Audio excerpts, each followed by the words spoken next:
The sun blazed over Lagos, Nigeria, as people bustled about, unaware of a desperate young woman wandering the streets, clutching a small bundle wrapped in faded fabric.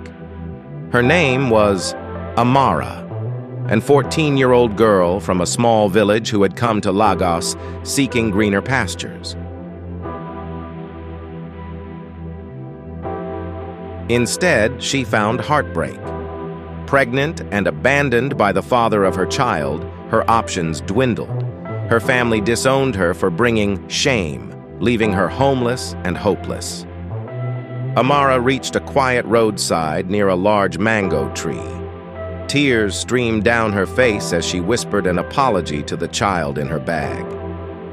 "Forgive me," she said, placing the bundle by the roadside.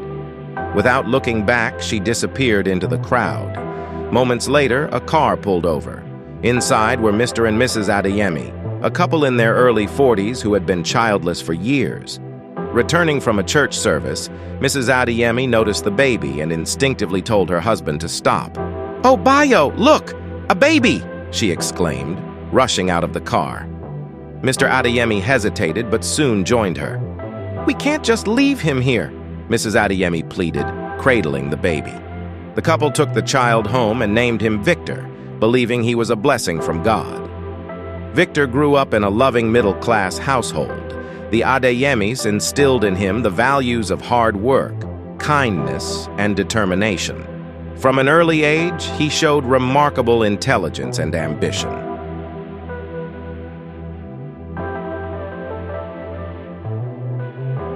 By 25, Victor was the CEO of a thriving tech company, a self-made millionaire with an impressive reputation.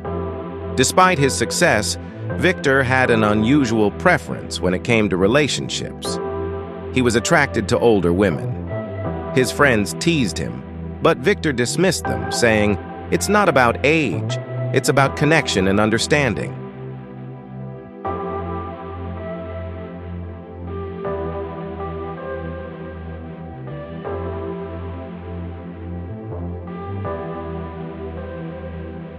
One day, at a charity gala, Victor met Amara, a striking 43-year-old woman. Amara had an air of elegance with caramel-toned skin, sharp cheekbones, and a disarming smile. She was a philanthropist who owned a chain of wellness centers across Nigeria. They struck up a conversation, which quickly turned into a deep connection. Within months, they were inseparable. Despite their 18-year age gap, their love blossomed.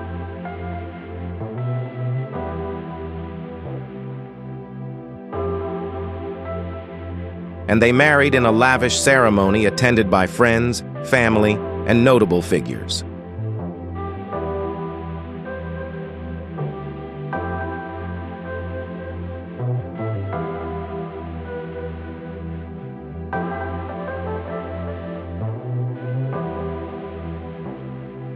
Victor and Amara's first child, Toby, was born prematurely with severe health issues. Doctors tried their best, but the baby passed away after only a few months. The loss devastated the couple, but they leaned on each other for support. When Amara became pregnant again, they hoped for a miracle. However, their second child faced the same fate: illnesses, complications, and eventual death. Grief consumed their lives, and frustration grew. "We need answers," Victor said one evening, holding Amara as she sobbed. Reluctantly, they sought medical advice. After a series of tests and consultations, their doctor recommended a DNA compatibility test. When the results arrived, Victor and Amara sat together holding hands. Dr. Olamide adjusted his glasses, his expression grave. "The results show something highly unusual," he began. "Victor and Amara, you share an extraordinarily close genetic relationship. You are biologically mother and son." The room spun. Amara gasped, her hands trembling. "No, that's impossible!" Victor's voice shook. "What are you saying, doctor? My wife is my mother?" Amara's memories rushed back like a flood. the baby she had abandoned by the roadside 25 years ago. The mango tree, the guilt that had haunted her every night since. Tears streamed down her face as she whispered, "It's true." Victor froze, his heart shattering. You left me? You abandoned me? I didn't know it was you," Amara cried. "I was young, scared, and desperate. I've regretted it every day of my life. I didn't know you were alive, let alone that you were my son." The revelation destroyed their world. Victor moved out immediately, unable to reconcile his emotions. Amara fell into a deep depression, overwhelmed by guilt and shame. The once happy couple now lived in isolation, haunted by the truth. Victor confided in Mr. and Mrs. Adeyemi, who were equally heartbroken but supportive. "We raised you with love," Mr. Adeyemi said. "You are still our son, no matter what." Victor buried himself in work, trying to escape the pain. Meanwhile, Amara sold her wellness centers and donated the proceeds to orphanages and shelters, hoping to atone for her sins.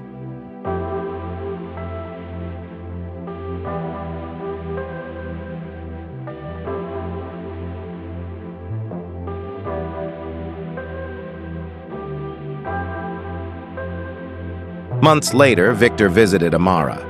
She looked frail but determined.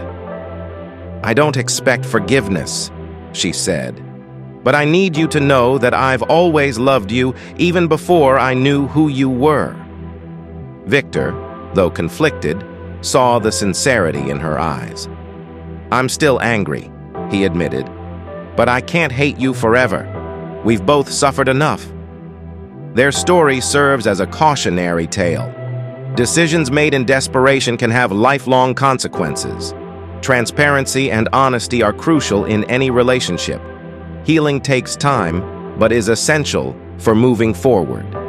Victor and Amara's love had been a cruel twist of fate, but through pain and regret, they found a way to let go of the past and live with the lessons it taught them.